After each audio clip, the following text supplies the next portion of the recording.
మెదక్ జిల్లా కలెక్టర్ రాహుల్ రాజ్ క్షేత్రస్థాయి పర్యటనలో భాగంగా జిల్లా కలెక్టర్ నూతన సంవత్సర సందర్భంగా జిల్లా అధికారులు, వారి సిబ్బంది, ప్రజాప్రతినిధులు, విద్యార్థుల కోసం అందించిన బ్లాంకెట్స్ ను రామన్నపేట మండలం డి ధర్మారం బీసీ హాస్టల్లో 55 బ్లాంకెట్స్ ను పంపిణీ చేశారు.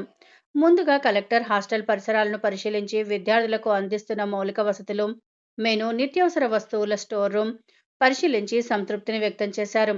అనంతరం దుప్పట్లు పంపిణీ చేసి ఈ సందర్భంగా కలెక్టర్ మాట్లాడుతూ తెలంగాణ రాష్ట్ర ప్రభుత్వం ప్రభుత్వ పాఠశాలల విద్యను బలోపేతం చేస్తూ నిరుపేద విద్యార్థులకు గుణాత్మక విద్య అందించాలని, వారిని భావి భారత పౌరులుగా తీర్చిదిద్దాలనే ఉద్దేశంతో నిష్ణాతులైన ఉపాధ్యాయులతో అన్ని రకాల మౌలిక వసతులు కల్పిస్తూ కార్పొరేట్ స్థాయి విద్యాబోధన జరుగుతుందని తెలిపారు. జిల్లాలో అన్ని ప్రభుత్వ పాఠశాలలో ఉపాధ్యాయులు సమయపాలన పాటిస్తూ ఉత్తమ విద్యాబోధన అందిస్తున్నారని తెలిపారు. కలెక్టర్ స్వయంగా విద్యార్థులతో ముచ్చటించగా హాస్టల్లో వసతుల పట్ల సంతృప్తిని వ్యక్తం చేశారు.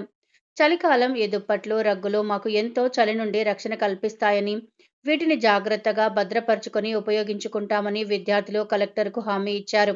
ఈ కార్యక్రమంలో సంబంధిత బీసీ హాస్టల్ వార్డెన్ తదితరులు పాల్గొన్నారు.